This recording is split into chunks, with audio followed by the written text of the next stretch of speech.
Honors Talk listeners, we have on the phone with us, finally, I've been trying to get Mr. Victor Jones Jr. on the line for a while. He's going to talk about a couple of things, and we're not going to hold you long, but he's going to talk about his program and what they can offer towards diversity, as he is the Assistant Director of Recruitment and Diversity Initiatives, correct?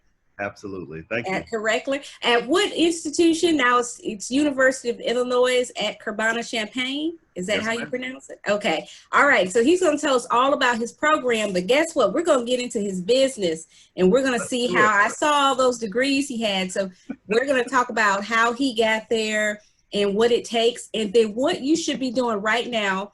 If you're a junior, they may have cut off recruitment right now, but we'll talk about that and find out any opportunities they have. I have given you all of my opinions, but we're going to hear from Mr. Victor Jr. Jones. All right, Mr. Victor, take it away. What do y'all have going on over there?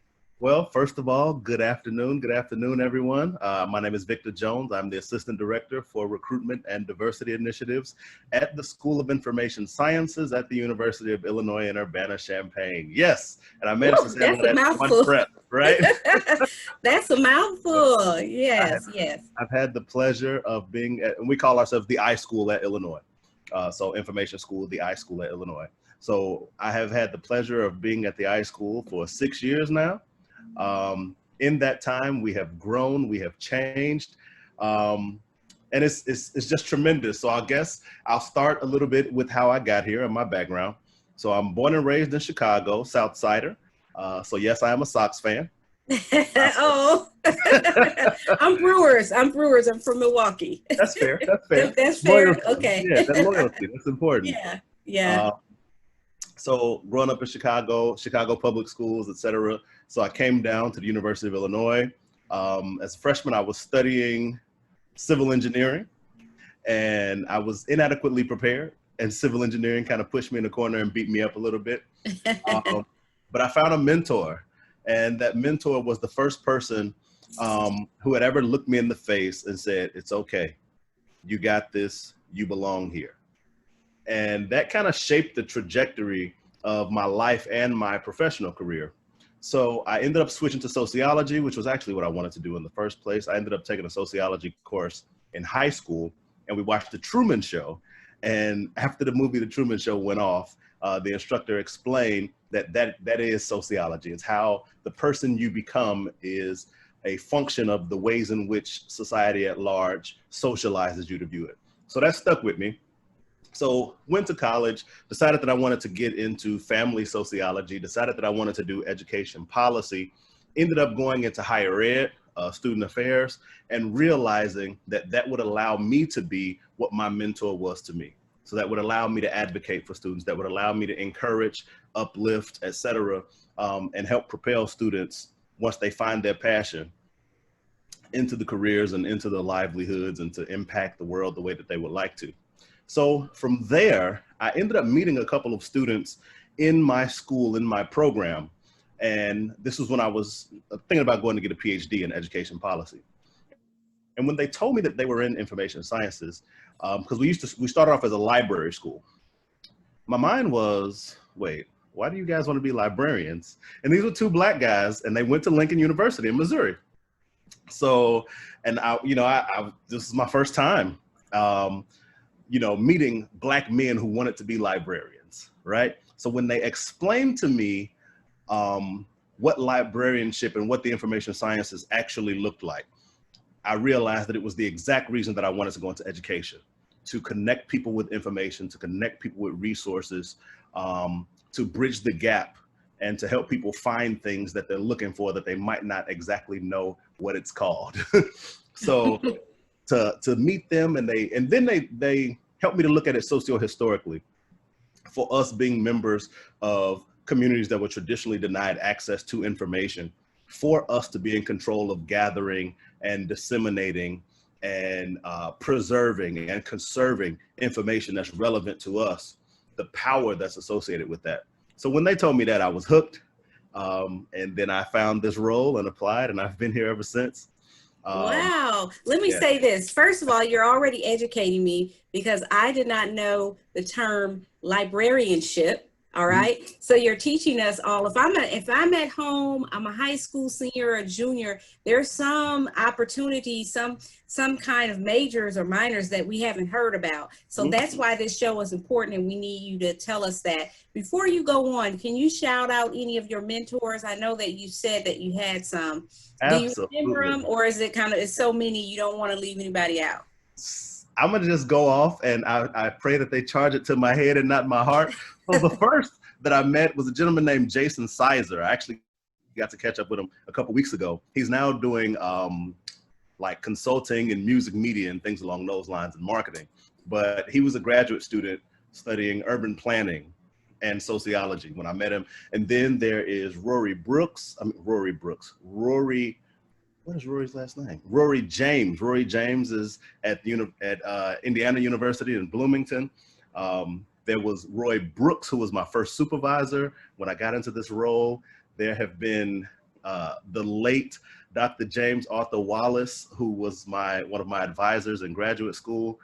I've been very fortunate. Dr. Ray Muhammad, Dr. Michael Jeffrey, or Dean Michael Jeffries, from the University of Illinois, who used to run our Office of Minority Student Affairs.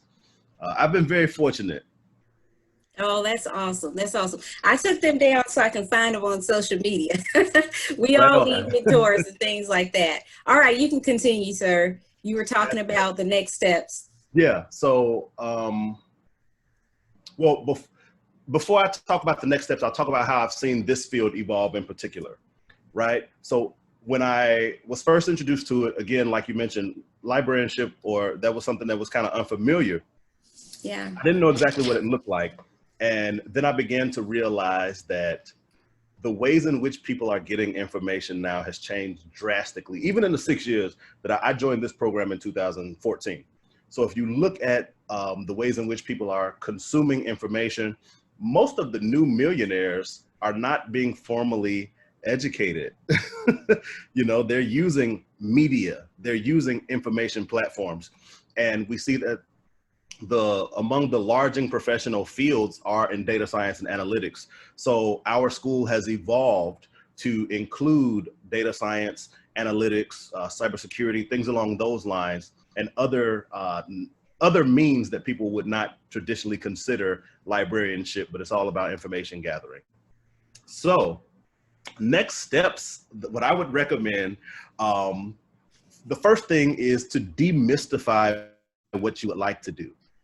And I know that sounds lofty, but it is not. When I say demystify, I mean your goals don't have to feel elaborate. They don't have to feel daunting. You don't have to be intimidated by them. There are several different ways that you can go about achieving your goals, several different steps. And every step you take is a step in the right direction. Just don't be stagnant, just move. Yeah. Yeah. I think especially now, we're in quarantine. We're going to talk a little bit about that, because this is a different season for everybody. I've never been here before, but if I just graduated, I haven't even walked across the stage. If I just graduated, I haven't had an offer. What is the next step? That a lot of people have so many expectations of me. I'm information science or information systems, librarianship. Like, what is new for me? What should I be doing right now? What will my mentor tell me? I say that you should get into a graduate program and learn more about your discipline. And you're going to offer that to us. So Sir, tell us about it. All right. So during this time, continue to pursue your interests, and you can do them in informal ways. You can follow the emerging leaders and the people who are blazing the trails on social media and see what they're publishing about, see what they're researching, see what they're doing right now. But in addition, in terms of graduate school, there have been a lot of graduate schools who have extended their application deadlines simply because of quarantine, knowing that our graduates are coming out and having fewer options, but we want to make sure that they're still supported. So I know personally in my program, we extended our deadline to students who graduated from the University of Illinois who had just finished their bachelor's programs. We extended it so that they can apply. But yes. What is the new deadline? Do you know? So it is actually passed. So it's passed. Okay. Yeah, our fall deadline was December 15th. Okay. We extended it till maybe June. To June. That's very generous. That's generous. Yes. Okay. All right. So if I'm a junior now, what should I be doing? That is a great question. You should be researching programs, figuring out where you fit best, figuring out where the reputation is, figuring out where people are doing the types of research that you would like to do, especially if you know that you want to go into a research-oriented program, particularly like in the humanities or something along those lines. You should be looking at what the scholars are doing as the field changes and seeing how the field is changing during this time. How has the quarantine, how has coronavirus affected the trends in your field? So you can be doing that research and seeing what is coming out about that and picking your schools now, seeing what the application requirements are and will be. And then you absolutely have to reach out to previous instructors and mentors who you would like to request letters of recommendation from. So I'm a junior. Okay, sorry to interrupt. I'm a junior, and I'm thinking, I don't believe in that virtual stuff. And some schools, as you know, have gone partially. There's a hybrid of being virtual. Yeah. I don't, that's kind of strange for an iSchool, someone who's interested in that to not want to do that. They just decided, I want a gap year. What do you say to those students who are thinking about having a gap year because they're scared to go, afraid to do a virtual That is class? Perfectly okay. And we totally understand it. Again, this is unprecedented times. And you would be doing yourself a disservice if you try or feel pressured into a graduate program, knowing that you need more time to gather yourself, you need more time to determine if this is really what you want to do. You need to find your motivators, etc. So during this time, do some self-searching. Figure out what things make you feel complete. Figure out what it is that you can figure out. And this is a lot of pressure to say figure out at 21, 22, 23, 24, 32 to figure out where you want to go and where you would be completely happy and content with for the rest of your life. But just go with what you know today. Let's just focus on today. Today, how do you feel? What will make you feel better? What will make you feel fulfilled? What will make you feel complete? Where do you feel like you can, it's not just looking at what you're good at, but where can you make the most impact as well? Where can you make the most impact? Okay, I gotcha. Those types of things. So for the iSchool, so you have the iSchool, what departments are within the iSchool that give us okay. So we are our own school. We offer, we actually just started a Bachelor of Science in Information Sciences, so that's pretty exciting. But we offer a Master of Science in Library and Information Science, a Master of Science in Information Management, and a PhD in Information Sciences. We also have a certificate of Advanced Studies, but that's usually for people who already have graduate degrees in library sciences or in information sciences who are looking to kind of add to that body of knowledge. But our two primary degrees are the Master of Science in Information Management and the Master of Science in Library and Information Sciences. And then we have a interdepartmental Master of Science in Bioinformatics. And you can apply to that through us or our computer science department or crop sciences and a couple of other units across campus. And you can leave your link with us as well, right? Where they can get in contact with you. All right. So I have another question or concern. If I'm hunting for a graduate program, what attributes if I'm interested in that major, if I have an interest in what you just named, what attributes for the college should I be looking for? And I know that diversity is one of your babies. So what else should it be? Is it cost? Is it if you have any notable visiting faculty? Is it, I don't know, what should a person who just graduated from undergrad be looking for in a graduate program? That is a tremendous question. That's great. So cost is always important, but getting the bang for your buck is more important than the hard line number, right? So determining bang for your buck, or ROI, return on your investment, determining that. One thing that I think is key is looking at where the alum are. So the people who have already pursued this career, where are they now? So, I mean, I can proudly say that our alum are library directors and directing information-centric states and positions all across the country. So that's one thing that you can kind of hang your hat on right there. So looking at where the alum are going, looking at how they feel about the program, are they recommending students to go back to that program? So that's one factor. Look at the robustness of the curriculum. And the reason that is important is because the world is changing rapidly, and you do not want the degree that you get today to be irrelevant in 2 to 3 years. Okay, I hear that. So Yes. look at what types of innovation the curriculum is preparing you for. Flexibility. I think flexibility in curriculum is important because you don't want a cookie cutter degree where your degree looks like my degree, looks like her degree, looks like their degree. You want some opportunities to be flexible and to actually foster your interests and your individualized thinking. And then I would look at price and cost of living in the area as well. Okay. You know, so for example, I know students who are like, oh, I got into this school in Boston and they gave me $30,000. It's like, okay, that's half tuition for 1 year. what about the next 2 years? And then that's right. Living, you know, things like that. And then sometimes those are things that we're not trained to see past the hard number. That's you know? right. And lastly, look at the opportunities for assistantships. So assistantships. Absolutely. Okay. Are there assistantships available? Are there fellowships available? Opportunities to supplement your funding. Oh, that's good. That's good. And so we're going to have, well, first of all, I'm going to make sure all of the HBCUs who are members of the National Association of African American Honors Programs, and this is a shout out to NAAHP, NAAAHP.org.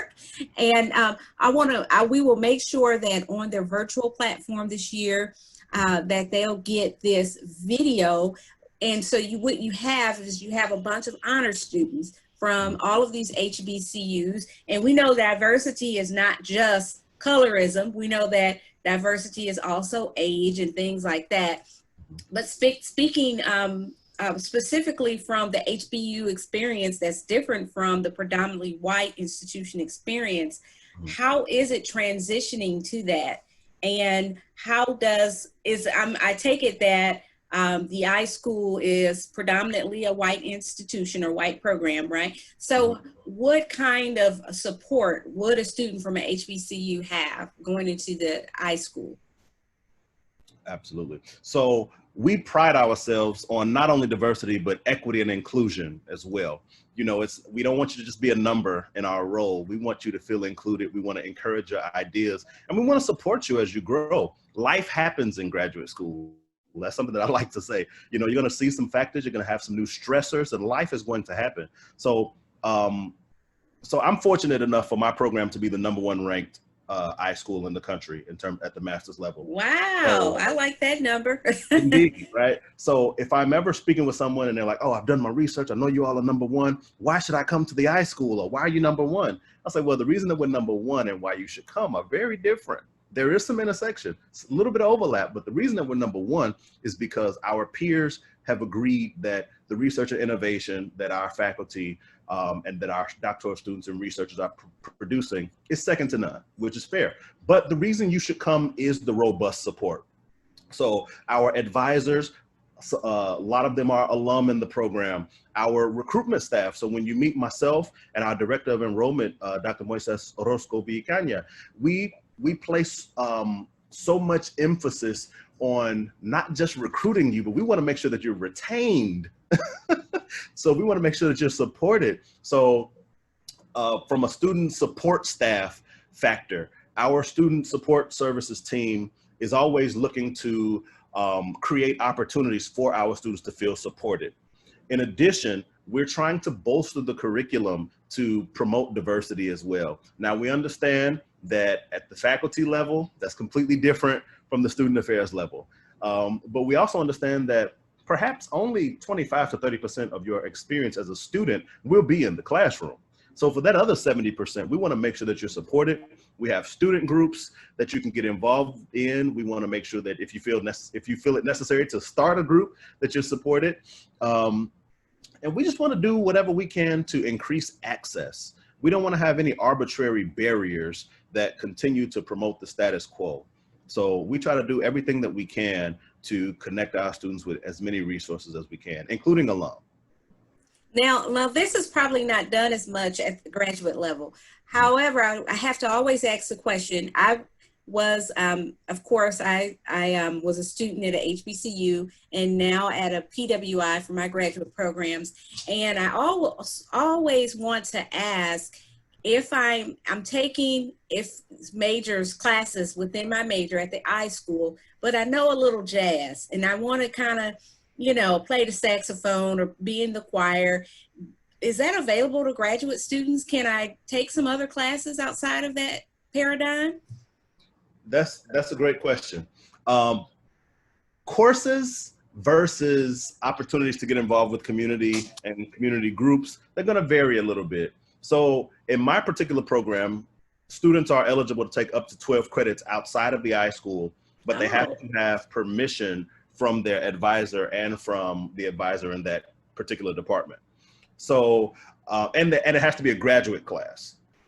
And it can't be like a 300 level kind of course. Correct. Okay. Gotcha.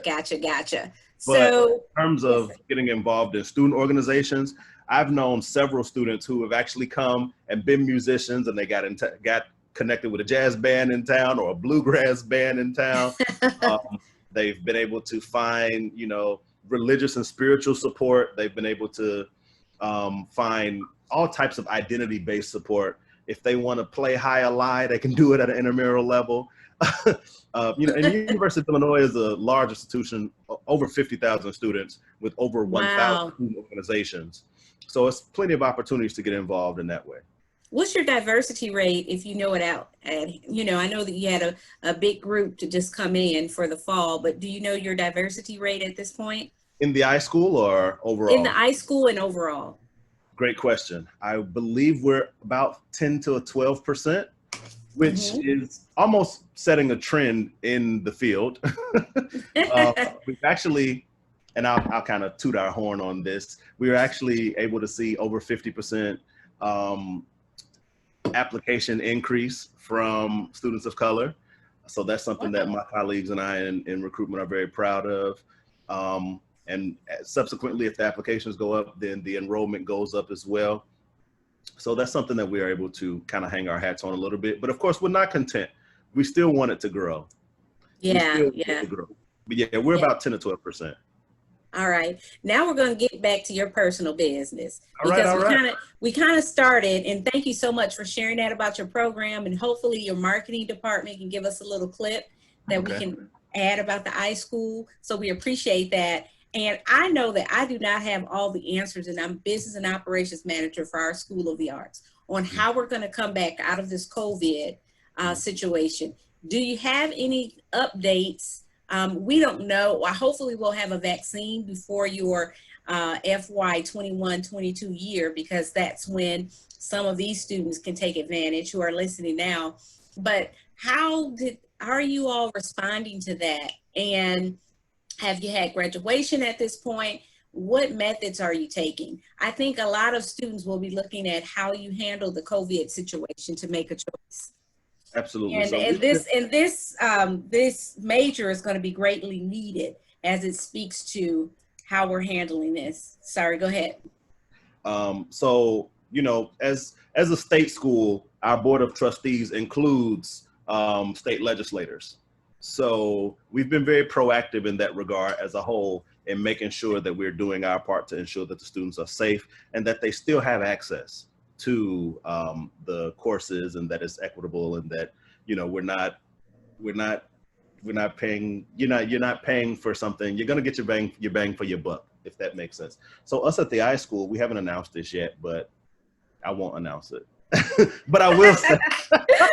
You can put the link in later and then announce it there. Absolutely. Okay, Yeah. that's fair. That's fair. Indeed. So what about you? Before you came to this position, I'm sorry, were you finished about that topic? I'm sorry. Oh, well, I'll just say that we're doing our part to be proactive and ensuring that our students are safe. We're completely revamping our course registration and our course catalog to include several more sections because there are some students who simply would like to stay remote.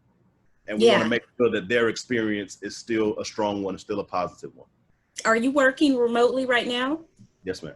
Okay. All right. So this is the business I wanted to get to. So how did you grow up? I'm first generation college student within my little family. So how did you grow up? And we're talking to you. What would you tell yourself if you were younger on what choices to make and all of that? I wasn't an honor student like a lot of these honor students. I didn't become an honor student until I went to undergrad. And I wish someone would have pulled me to the side. So just talk to your smaller self, your younger self. This is going to be a good conversation. Say Junior and talk to Junior. So, I too am first gen. I did have a lot of honors opportunities in high school, and that worked out very well. But unfortunately, when I came to college, man, it was the curse. It was the curse of greatness, or the curse of being a smart kid. And that's where you take opportunities for granted because you're smart. And you know that you're going to accomplish whatever it is that you would like. Sometimes that leads to procrastination, self-admittedly, where you're like, oh, I know for a fact that I'll understand this. I know that I'll retain this, etc.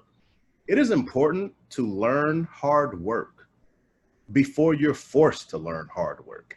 Yes. You know, they say yes. suffer the pain of discipline or the agony of regret. And I regretted a lot in undergrad, retrospectively, based on opportunities that I squandered simply by not being proactive or not taking them seriously. So that's where I would start with myself. Learn discipline. Were you in any extracurricular activities throughout your education? I sang in the Glee Club. I was in the honor societies. I went to football practice, didn't actually play. But that was my fault. I wasn't focused. You know, I went just to go lift weights and run around and keep my cardio and keep myself in good shape. But when the summertime came, I had other things on my mind. I gotcha. Yeah. So I sang. I never learned an instrument. Honor Society, Spanish Honor Society. It was a diverse array of interests. Okay. Yeah. Any Greek letter organizations? I know that's more prominent in the South. Yeah, no, I joined a Christian fraternity here called Yeah, so we're not actually Greek lettered, but yeah, so I joined that my junior year, and it greatly shaped the trajectory. I mean, in addition to being a higher ed practitioner, I also pastor a campus ministry. I used to be a pro wrestler. Wow. I cut some hair every now and again. So I'm kind of all over the place. You're kind of busy. Okay, so what scripture would you tell us, or what address in the Bible would you take us to, Pastor? All right, so listen, we have been studying Romans, and I have been thoroughly enjoying Romans. Tonight we're having Bible study on Romans chapter 6. Romans chapter 6. Absolutely. And I already know it just because I love it. And Romans 6 is centered around the importance of baptism and how when we take part in baptism, we're essentially dying to self, and the same spirit that raised Christ Jesus is raising us up anew, and how it is essential. It's an essential piece of our salvation in order to overcome the things that we're going to be faced in the world. Now we can get talking. Now That's right. I like that. We're going to have a Bible study. We're going to have to have a Bible study on another tape, and I like that. So is it all men in your Bible study, or is it? No.